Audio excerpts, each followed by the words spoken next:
Vincent, Tere, pambihira naman kayo. Bakit naman dito pa kayo sa group chat nagbabangayan? Eto Talagang dito pa sa group chat, talaga magme-message o dito pa maniningil.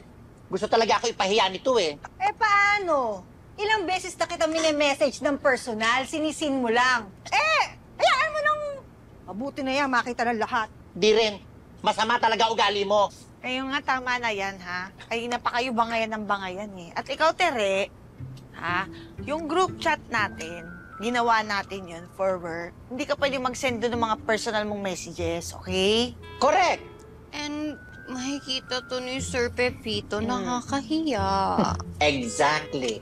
Tsaka alam niyo, hindi naman kailangan mag-usap at magbangayan pa sa group chat natin, eh. Dahil araw-araw naman kayo nagkikita, dito na lang. Mismo. Kita mo na? Walang kumakampi sa'yo. Wala ka kasi talaga sa lugar, Tsaka alam mo naman, Tere, kahit naman singilin mo to si Vincent sa harapan naming lahat, hindi naman to ma-o-offend. Sa tanda niyang yan, manhid na yan. Correct! Exactly! Mismo. Okay na. Dinagdagan mo pa.